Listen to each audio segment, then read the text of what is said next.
बिस्मिल्लाहिर्रहमानिर्रहीम अस्सलाम वालेकुम। बेटा प्रीवियस लेक्चर में हम लोगों ने सिंपल एंड कंपाउंड इंटरेस्ट से रेलिवेंट कुछ टॉपिक्स को डिस्कस किया था जिसमें हमारे पास मल्टीपल अमाउंट्स होती थी और हम लोगों ने ये डिसाइड किया था कि अगर हम लोगों ने सिंगल पेमेंट करनी हो तो वो सिंगल पेमेंट हम लोग क्या किया करेंगे इन डिफरेंट टाइम ड्यूरेशन। तो सिंपल सा वे है इसका कि आप लोगों ने देखना है मैंने कौन से टाइम ड्यूरेशन की अमाउंट फाइंड करनी है, अपने आप को वहां पे कंसीडर करना है फिर। और उससे पहले अगर कोई अमाउंट्स हैं तो उनके ऊपर फ्यूचर वैल्यू का फार्मूला लगा दो। उसके बाद की कोई अमाउंट्स हैं उनको अपनी तरफ लेकर आना है तो उसके ऊपर प्रिंसिपल अमाउंट का फार्मूला लगा देना है। अब डिपेंड करता है कि फ्यूचर या प्रिंसिपल कौन सा। तो रेट ऑफ इंटरेस्ट से पता चल जाएगा कि रेट ऑफ इंटरेस्ट के साथ अगर कोई कंपाउंडिंग फैक्टर है तो फिर कंपाउंड इंटरेस्ट वाले फ्यूचर एंड प्रिंसिपल अमाउंट के फार्मूलाज। अदरवाइज सिंपल इंटरेस्ट जाके यूज कर लेंगे हम लोग। आज इसी टॉपिक को हम लोग थोड़ा सा आगे लेके चलते हैं कि प्रीवियस लेक्चर के अंदर हम लोगों ने देखा था कि सिंगल पेमेंट में हम लोग रीपेमेंट कर रहे थे। थ्री डिफरेंट डेट्स थे हमारे पास और उसको जब हम लोग पे करने के लिए जाते थे तो हम लोग सिंगल पेमेंट कर रहे होते थे। आज हम लोगों ने ये देखना है कि जितने मर्जी डेट हों हम लोग टू इंस्टॉलमेंट्स में पे करेंगे और वो टू इंस्टॉलमेंट्स इक्वल भी हो सकती हैं, उनमें कोई ना कोई चेंज भी हो सकता है। तो क्वेश्चन में ये बात आपको बताई जाएगी। इंस्टॉलमेंट्स कब कब पे करनी है ये बात भी क्वेश्चन में बताएंगे कि आपने इंस्टॉलमेंट्स की डेट कौन कौन सी हैं। सबसे पहले हम लोग क्वेश्चन के लिए एक टाइमलाइन बनाते हैं।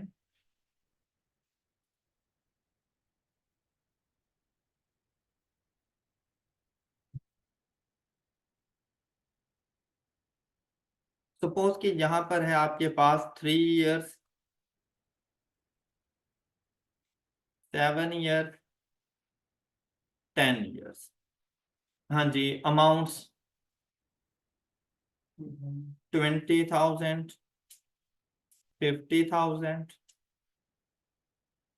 एंड 30,000। ये आपके पास अमाउंट्स की। आई होप कि ये स्टेटमेंट सब बच्चों को समझ आ गई है। एट अ रेट ऑफ 10%, और कंपाउंड इंटरेस्ट से जब करेंगे तो at a rate of 10% compounded semi annually. All right. अच्छा अब देखें, अब आपसे ये कहा गया कि आपने और आपके क्रेडिटर ने ये डिसाइड किया कि ये जो टोटल डेट है ये हमारा डेट है, कर्जा है हमारे ऊपर, हमारी लाइबिलिटी है, ऑब्लिगेशन है हमारी। तो कोई भी वर्ड यूज कर सकता है।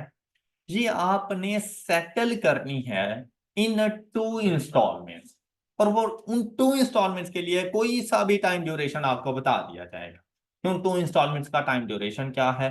वो एक जीरो हो सकता है, दूसरा कोई और हो सकता है, दोनों डिफरेंट भी हो सकते होंगे, दोनों डिफरेंट टाइम ड्यूरेशन।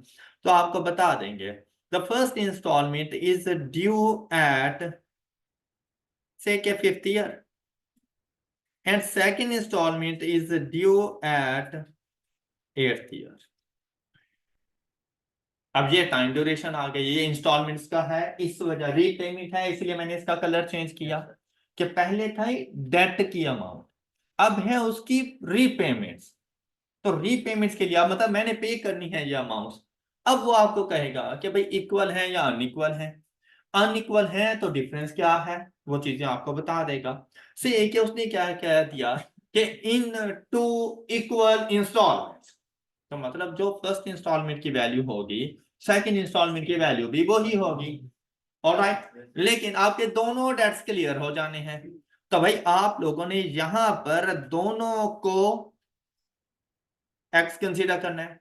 सपोज कि अगर वो यहां पे कह दे कि इन डिफरेंट अमाउंट्स तो आपसे कहेगा कि first instalment is 5,000 greater than the second instalment. तो आप सेकंड को एक्स कर दो, फर्स्ट वाली को एक्स प्लस 5,000 कर दो। आपसे कह सकता है second instalment is 2 times of the first instalment. तो फर्स्ट इंस्टॉलमेंट को एक्स कर दो, सेकंड वाली को 2x कर दो। आपसे कह सकता है second instalment is 3,000 less than the first instalment. तो फर्स्ट को x करो, सेकंड को x माइनस 3,000 कर दो। तो जिस तरह से वो चेंज कहेगा हम उसके मुताबिक उसकी वैल्यू को अज्यूम कर लेंगे। अब यहां पर देखो, अब इससे पहले थी सिंगल अमाउंट, सिंगल रिपेमेंट। हमें पता था कि हमने अपने तमाम डेट्स को उधर लेकर जाना है, एक ही अमाउंट के ऊपर लेकर जाना है। लेकिन यहां पर तो दो अमाउंट्स हैं, तो यहां पर हमने कौन सी वैल्यू पर जाना है, तो वो आपको बताएगा कि मेच्योरिटी डेट कौन सी है।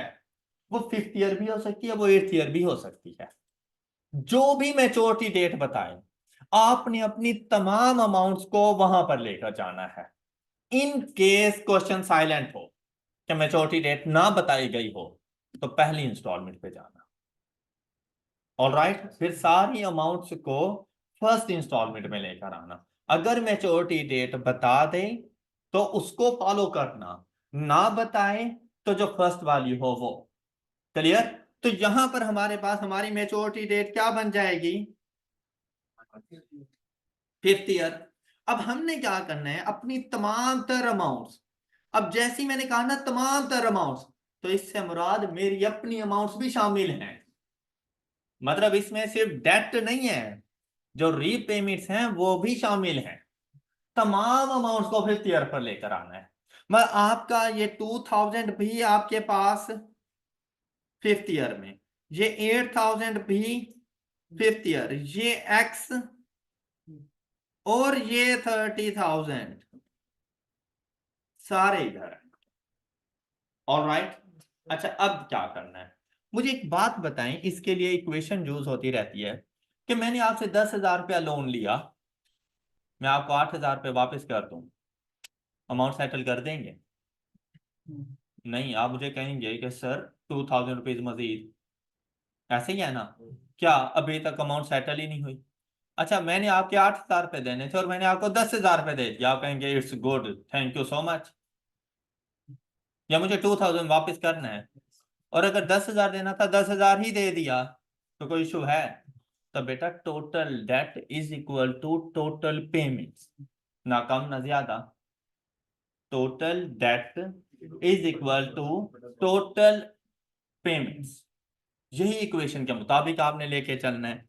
कि अब देखें, आपने सबसे पहले इसमें यह देखना है कि अपनी पेमेंट्स कौन कौन सी हैं। ये एक्स अपनी पेमेंट्स हैं, इनको सबसे पहले लेकर आओ, पहले इन पेमेंट्स को इकट्ठा करो। इससे पहले भी हम लोग यही कर रहे होते थे, तो बेसिकली वो एक ही पेमेंट होती थी, तो इक्वेशन के लेफ्ट हैंड साइड पे x इज इक्वल टू, तो हम सिर्फ उसकी राइट हैंड साइड को सॉल्व करते थे तो x की वैल्यू आ जाती थी। अब क्या करना है, दो पेमेंट्स हैं, तो इसके लिए हम लोग लिखेंगे x। अब ये वाला x है जो 5th ईयर पे मौजूद है। अब ये तो अपनी जगह पे ऑलरेडी मौजूद है, ये तो दूसरों का इस्तकबाल करने के लिए खड़ा हुआ है, तो इसके साथ ना कंपाउंडिंग फैक्टर ना ही डिस्काउंटिंग फैक्टर। क्लियर? और इसमें क्या ये सिंगल पेमेंट है आपकी? नहीं, एक और भी है, तो अपनी पेमेंट्स में पेमेंट्स को ऐड करें। कौन सी पेमेंट है? एक्स। तो मुझे ये बताएं कि क्या आज के 5,000 रुपये 2 साल बाद के 5,000 रुपये के इक्वल होंगे? नहीं, बिल्कुल भी नहीं। कहने को 5-5 हजार है, लेकिन ये जो हमारे पास है टाइम वैल्यू ऑफ मनी, इसको बोला जाता है टाइम वैल्यू ऑफ मनी। के वक्त के साथ साथ today's 1 rupee is not equal to tomorrow's 1 rupee. आज का 1 रुपया आने वाले कल के 1 रुपए के बराबर नहीं है, अपनी वर्थ खो देता है। अब आप लोग खुद देखें इस टाइम को जरा, कि सपोज आपके वालिद साहब जब जवान थे, तो उस टाइम पर 1,000 रुपए की बड़ी अच्छी कदर होती थी, और 1 लाख रुपए में अच्छी खासी जायदाद बना लें। आज आप लोग देखें 10 लाख रुपए का भी कुछ नहीं मिलता है ना ऐसा। टाइम वैल्यू ऑफ मनी, कि डे बाय डे हमारी करेंसी डी वैल्यू होती जा रही है। तो अगर इस सिचुएशन में अगर आप लोग देखें ना, अगर आप लोग अपना पैसा बैंक्स में रखते हैं ना, तो आप लोग गरीब हो रहे हैं, आप लोग डे बाय डे गरीब हो रहे हैं। हालांकि बज़ाहिर आपके पैसे में कोई कमी नहीं आएगी, लेकिन आप गुर्बत का शिकार हो जाएंगे। आज अगर आप लोग 10 लाख रुपए से सपोज करें कि आप 10 मरले जमीन ले सकते हैं, 1 लाख रुपए पर मरला, ठीक है, एक ऑप्शन ये था। दूसरा ऑप्शन क्या था कि इसको बैंक में रख दो, और आपने बैंक में रख दिया, और करंट अकाउंट है, सेविंग अकाउंट भी नहीं है, तो 10 साल के बाद आपको भी 10 लाख रुपए मिलना है, लेकिन 10 साल के बाद आप एक मरला भी नहीं परचेज कर पाओगे। उस 10 लाख रुपए से। आपकी करेंसी डी वैल्यू हो गई है, लेकिन अगर वही प्लॉट लेके रखा हुआ होता आज वो 1 करोड़ का होता। All right. तो कभी भी बैंक में पैसा नहीं रखना चाहिए अपना, हमेशा इन्वेस्टमेंट करो। क्लियर। अच्छा अब यहाँ पे देखो, तो इस x को इस x में सिंपली आके ऐड नहीं कर देना, उस x की 5th ईयर पर वैल्यू देखो क्या है। तो इसको आगे लेके आ रहे हैं या पीछे? पीछे। पीछे लेके आ रहे हैं तो कौन सा फार्मूला? Discounting factor. तो इसके साथ लगाएं डिस्काउंटिंग फैक्टर। 1+10% मल्टीप्लाइड बाय कितने साल पीछे आ रहे हैं? 3 रेज टू पावर। अब देखिए आपकी पेमेंट्स कंप्लीट हो गई, इसको इक्वल कर अपने डेट की अमाउंट के। अब देखिए आपका डेट कैसे आएगा? 20,000 इंटू। अब थर्ड ईयर ने जाना है 5th ईयर पर, आगे की तरफ कंपाउंडिंग फैक्टर अप्लाई होगा इस पे। 1+10% मल्टीप्लाइड बाय 2, फिर प्लस 50,000 इंटू, हाँ जी, इसके ऊपर डिस्काउंट कितने अरसे के लिए? 2 years plus 30,000 into 1+10% and multiplied by, ये कितने अरसे के लिए? 5 ईयर्स के लिए। कौन सा फैक्टर? तो -1। ऑलराइट। अब ये टोटल इक्वेशन आपके कैलकुलेटर पर नहीं आनी, तो पहले आपने इसकी राइट हैंड साइड को सॉल्व कर लेना है, क्योंकि राइट हैंड साइड में कोई चीज मिसिंग नहीं है। तो पहले आप लोगों ने इसकी राइट हैंड साइड को सॉल्व करना है, उसका आंसर देखो आपके पास क्या आता है। फिर इसको लेफ्ट हैंड साइड के इक्वल रख के एक्स की वैल्यू जाके फाइंड करनी है आप लोगों ने। देखिए फिर राइट हैंड साइड का आंसर आपके पास क्या आ रहा है?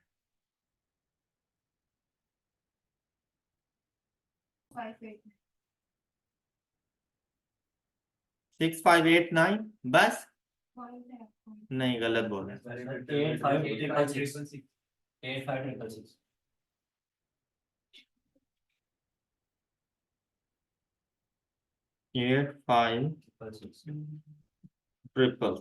अब इसके साथ ना राइट हैंड साइड को इकट्ठा करके is equal to 85,666 shift solve is equal to, तो वहां से देखो आपके पास एक्स की वैल्यू आ जाएगी।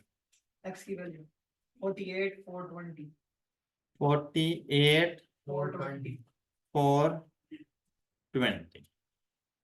अब दोनों इंस्टॉलमेंट्स आप लोग इतनी अमाउंट की पे करोगे। ये बात समझ आ गई? ये बात क्लियर है?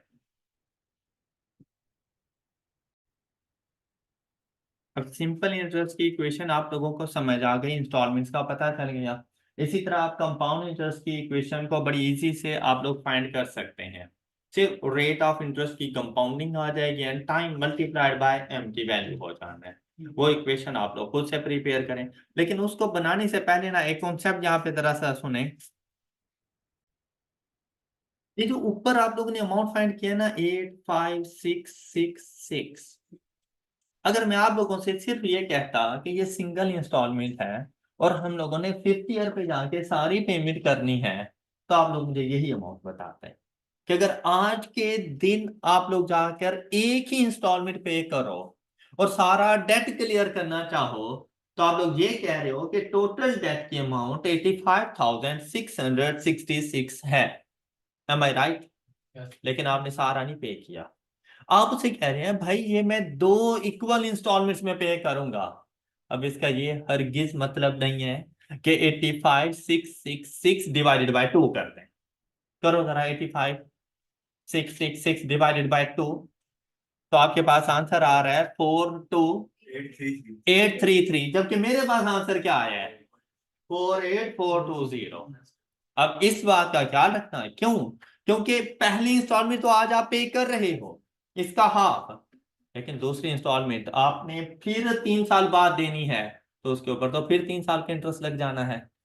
कैसा नहीं है? अच्छा इस चीज को ना मैं आपको कुछ यूं समझाऊं कि अगर मैं आपसे ये कहूं, आपने मुझसे पूछा कि अगर आज के दिन मैं सारी इंस्टॉलमेंट पे कर दूं तो मैं कितनी अमाउंट पे करूं, मैंने आपसे कहा 85,666 पे करो। आपने कहा यार इतने तो नहीं है, ऐसा करो ये लो मुझसे 48,420 रुपए।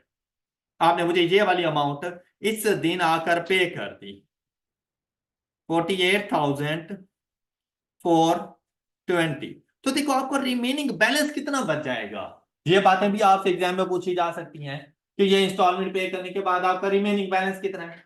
अब 5th ईयर पर ही आपने मुझे ये एक इंस्टॉलमेंट पे कर दी और आप मुझसे पूछ रहे हो भाई ड्यू अमाउंट कितनी है, तो मैं आपको आपका रिमेनिंग बैलेंस कितना बताऊंगा जी। 3,7,2,4,6 ये अमाउंट है due eight end of 5th year. लेकिन क्या आपने मुझे 5th ईयर के एंड पे ये पे करने हैं? कब पे करने हैं? After 3 years, at the end of 8th year. ऐसे ही है ना, हम लोग मौजूद हैं at the end of 5th year, आपने पे करना है at the end of 8th year. तो क्या मैं मुफ्त में लेकर जाऊंगा इसको? तो क्या इसके ऊपर इंटरेस्ट ही चार्ज करूंगा? अब देखो अगर इसी अमाउंट को मैं 8th ईयर पे लेके जाऊं तो कंपाउंडिंग फैक्टर लगाऊंगा ना इसके साथ, 1 + 10% मल्टीप्लाइड बाय, ये जरा फाइंड करो अमाउंट क्या आती है, 48420। सेम है, ये इसके पीछे लॉजिक चल रही होती है। ऑलराइट, कि आप लोगों ने सबसे पहले देखना है आज के दिन अगर पे करनी होती तो कितनी अमाउंट पे करते, सबसे पहले आपने ये फाइंड करना है।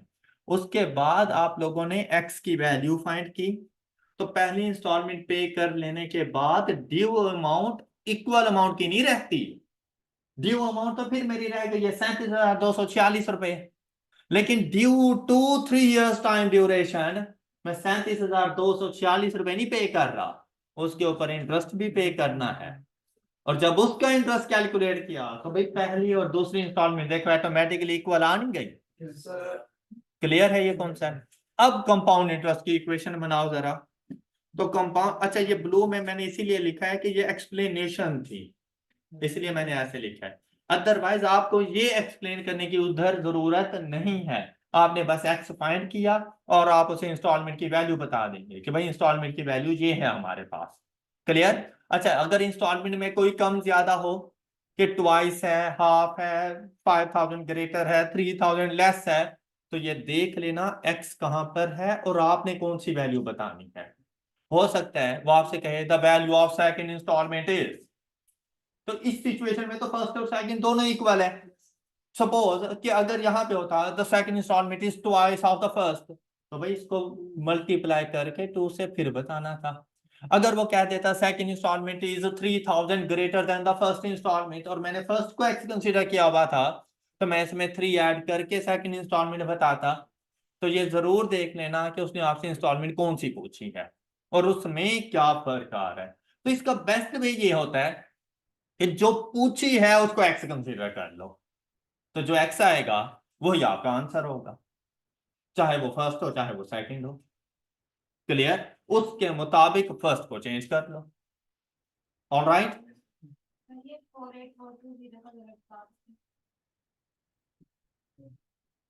ये ऐसे आया x plus x into 1 + 10% multiplied by 3 raised to power -1 is equal to 8।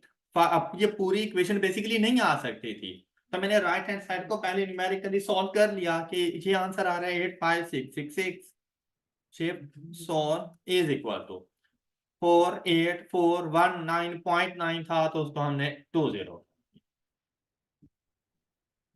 Clear? अच्छा अब जो नेक्स्ट इक्वेशन हमारे पास बनेगी कंपाउंड इंटरेस्ट से, वो हमारे पास आएगी कुछ इस तरह से। आप लोगों ने कैलकुलेट कर ली? अच्छा अब देखिए इसको हम लोग लिखेंगे x plus x into 1 + 10% divided by 2, क्योंकि कंपाउंडिंग सेमी एनुअल था, raise to power 3 multiplied by is equal to 20,000 into 1 plus 10% by 2 raised to power 2 multiplied by 2 plus 50,000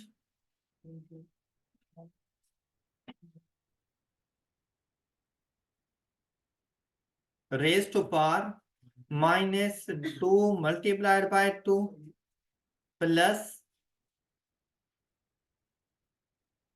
into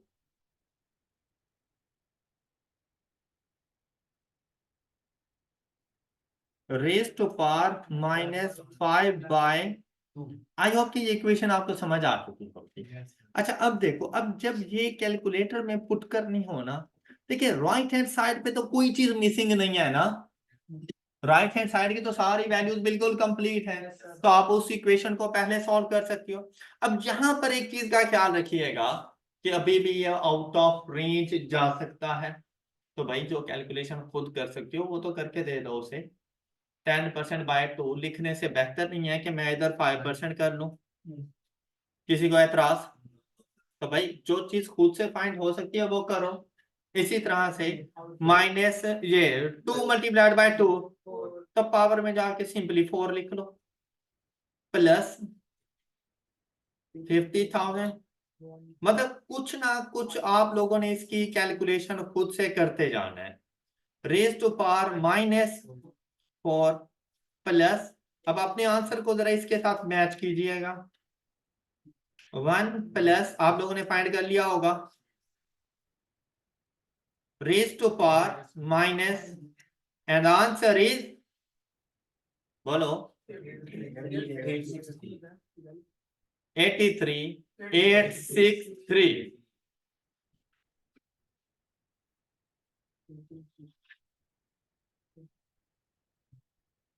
अब जाकर ही हम टिक कर दें इसको, ऐसा ही है?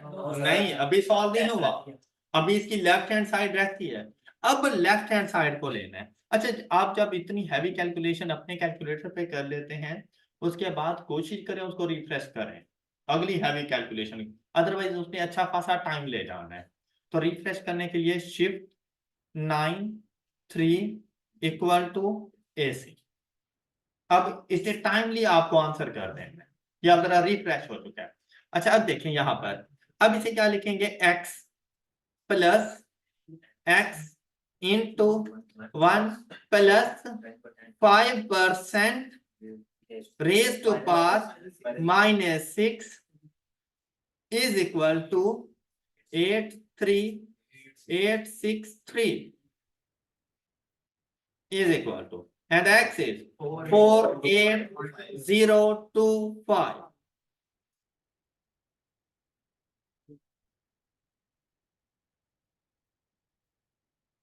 और आपका क्वेश्चन सॉल्व हो गया।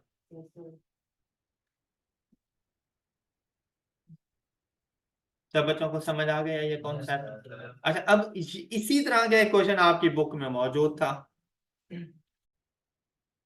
क्वेश्चन नंबर 51, जो कि कल हम लोगों ने स्किप कर लिया था, लेकिन आज ये कॉन्सेप्ट हम लोग पढ़ चुके हैं। जल्दी से जरा सॉल्व करें इस क्वेश्चन को।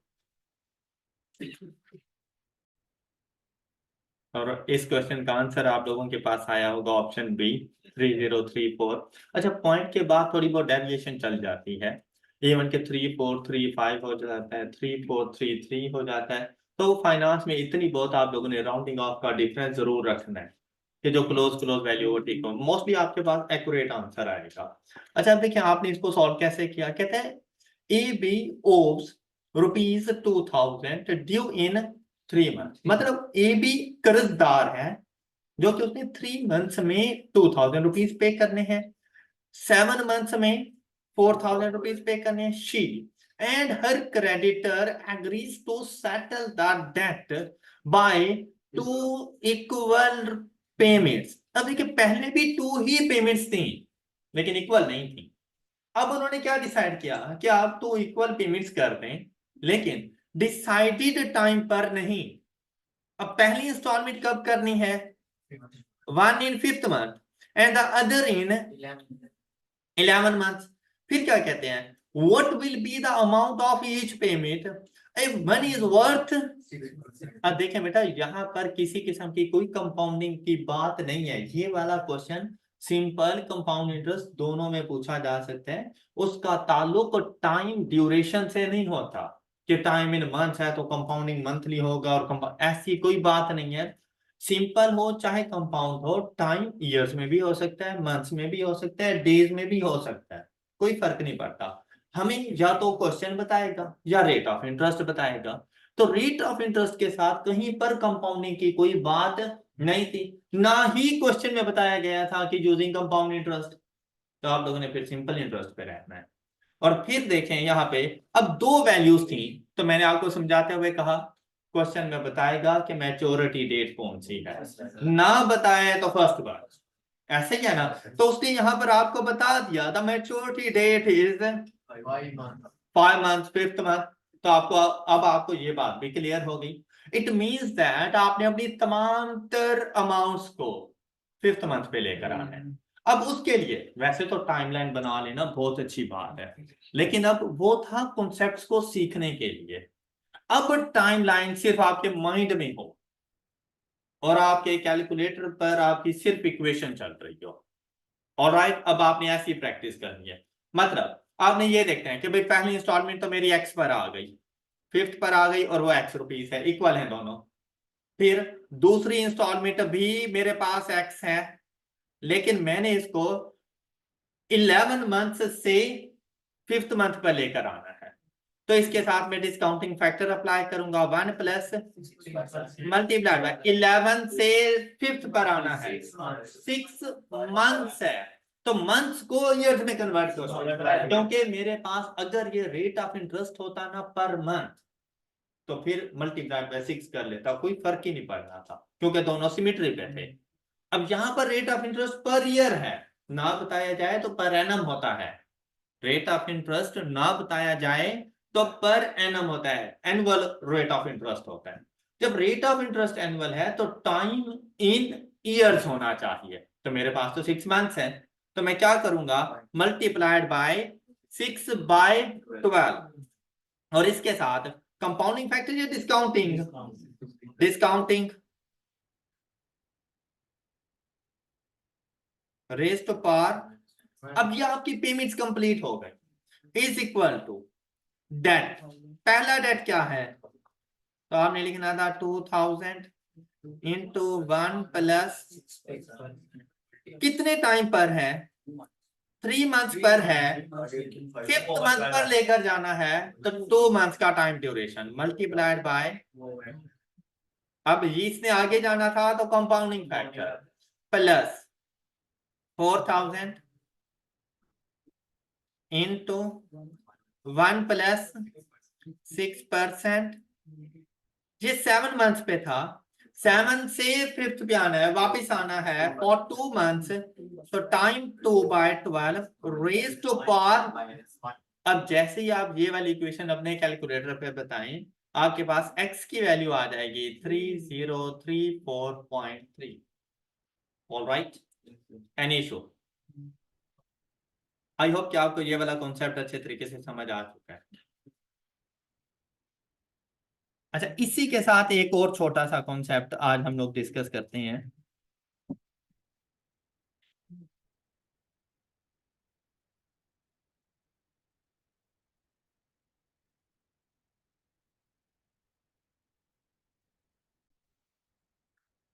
अब ये वाली एग्जांपल भी ना बिल्कुल आप लोगों की प्रैक्टिकल लाइफ से फिर, लेकिन थोड़ी थोड़ी चीजें चेंज करते जाएंगे। जैसा कि आप लोगों ने ना 100,000 रुपीज का लोन लिया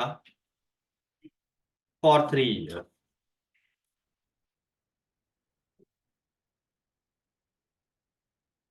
एट अ रेट ऑफ, बताएं कितने रेट ऑफ इंटरेस्ट पे लिया, 12% पर, 12%। ऑल राइट, और कंपाउंडिंग में जब हम लोग जाएंगे तो 12% कंपाउंडिंग क्वार्टरली कर लें। अच्छा, अब बात सुने, अगर ये बात होती ना सिर्फ इतनी a loan of rupees 100,000 at a rate of 12% payable at the end of third year. What's the amount? तो सिंपल सा क्वेश्चन था, कोई मुश्किल बात थी ही नहीं इसमें। 100,000 की सिंपली जाके फ्यूचर वैल्यू फाइंड करके फॉर 3 ईयर बता देते, ऐसे ही था ना। लेकिन ऐसा नहीं हुआ। अब क्या हुआ, आपने 3 इयर्स के लिए लिया लोन कि टोटल अमाउंट थर्ड ईयर में पे हो जाएगी, लेकिन इसके लिए आप लोगों ने थोड़ी थोड़ी पेमेंट्स कर दी। मतलब फर्स्ट ईयर के एंड पर आपने एक पेमेंट कर दी उसको 30,000 रुपीज, सेकेंड ईयर के एंड पर आपने उसको पेमेंट कर दी 50,000 रुपीज, थर्ड ईयर के एंड पर आप सारी अमाउंट सेटल करना चाह रहे हैं। तो बताएं थर्ड ईयर के एंड पर आप कितनी अमाउंट पे करेंगे कि आपका सारा लोन सेट हो जाए। देखो बिल्कुल डिफरेंट सी सिचुएशन कि कहीं से लोन लिया हुआ था। अब सपोज अगर इसमें इंटरेस्ट ना होता, आपने मुझसे 1 लाख रुपए का लोन लिया, पहले साल आपने मुझे 30,000 पे दे दिए, दूसरे साल आपने 50,000 पे ले दिए, सिंपल सी बात है। थर्ड ईयर में आप कहेंगे सर ये ले 20,000 पे और हमारा लोन सेट। ऐसा ही है ना। यहां पर जब इंटरेस्ट शामिल है 12% के हिसाब से, तो थर्ड ईयर के एंड पर मैं अब कितनी अमाउंट पे करूं कि मेरा सारा लोन सेट हो जाए। स्टोरी की समझ आ गई, क्वेश्चन की अंडरस्टैंडिंग हो गई है। अच्छा, क्वेश्चन को सॉल्व करने के मेथड में कोई चेंज नहीं है। मतलब भाई जहां पे वैल्यू फाइंड करनी है, सारी अमाउंट्स को उठाओ वहां पे लेके चले जाओ, चाहे वो आपकी पेमेंट्स हैं चाहे वो आपके डेट हैं। सिंपल एक ही फार्मूला हमने कल से ही अपने एक ही जगह पे अप्लाई कर रहे हैं कि जहां पे वैल्यू फाइंड करनी है तमाम वैल्यूज को उधर लेके चले जाओ। इधर भी बिल्कुल वैसे ही करना है कि आप लोगों ने अपने लोन को भी लेके चले जाओ थर्ड ईयर के एंड पर। लोन की अमाउंट आपकी जाएगी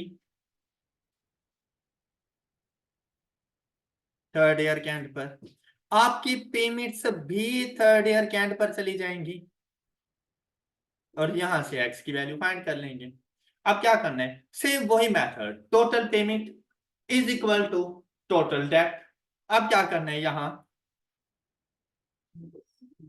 इसको सॉल्व करने के लिए आप लोगों ने एक्स प्लस, क्योंकि अब ये अकेला नहीं है, इससे पहले भी 2 पेमेंट्स हो चुकी हैं रीपेमेंट्स, तो अब यहां पे क्या लिखेंगे, एक्स प्लस 30,000। लेकिन सिर्फ 30 नहीं करना भाई, अगर आपकी लोन के ऊपर 3 साल का इंटरेस्ट है तो आपकी पेमेंट पर भी तो इंटरेस्ट होना चाहिए। Future value compounding factor 1 + 12% multiplied by कितने अरसे के लिए, 2 इयर्स के लिए। एक और भी पेमेंट मौजूद है plus 50,000 into 1 plus and multiplied by 1। अभी आपकी टोटल पेमेंट्स आ जाएंगी। इनको इक्वल टू होना चाहिए किसके, डेट। डेट कितना है, तो आपने सिर्फ 1 लाख नहीं लिखना, इसको भी थर्ड ईयर पे लेके जाना है, तो इसके साथ 3 इयर्स के लिए कंपाउंडिंग फैक्टर। और अब देखो आपके पास x की क्या वैल्यू आएगी, शाबाश, x plus 30,000 into 1 + 12% multiplied by 2 plus 50,000।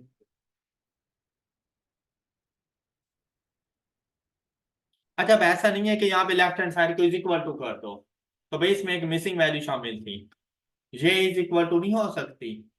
Alright, अब यहां पर इज इक्वल, या तो पूरी इक्वेशन अब ये आपको लिखनी पड़ेगी, 100,000 1 + 12%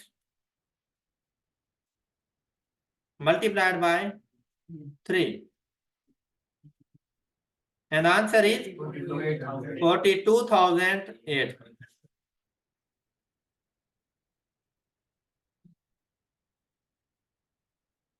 अब थर्ड ईयर के एंड पर आप जाकर उसे 42,800 रुपीज पे कर दो तो आपका सारा डेट क्लियर हो जाए। ये रिमेनिंग अमाउंट थी। ऑलराइट, जरा जल्दी से कंपाउंड इंटरेस्ट से मुझे इसकी वैल्यू बताएं। कंपाउंड इंटरेस्ट से हमारे पास इसका क्या आंसर आ जाएगा?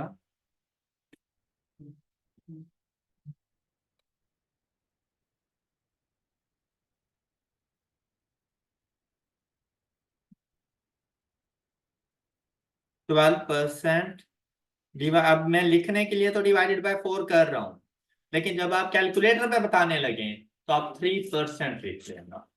Okay, 12 divided by 4 is equal to 3%। Periodic rate use कर लेना। अच्छा, and raise to power future की वैल्यू है कितने अरसे के लिए? 2। तो 2 मल्टीप्लाइड बाय 4, तो आपने कैलकुलेटर पे ये 8 लिख लेना है। Alright,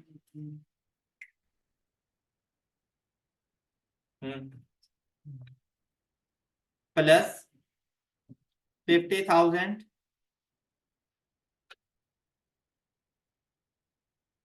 1 plus 12% by raised to power 1 multiplied by 4 is equal to 100,000 1 plus 12% by 4 raised to power, and the x is 48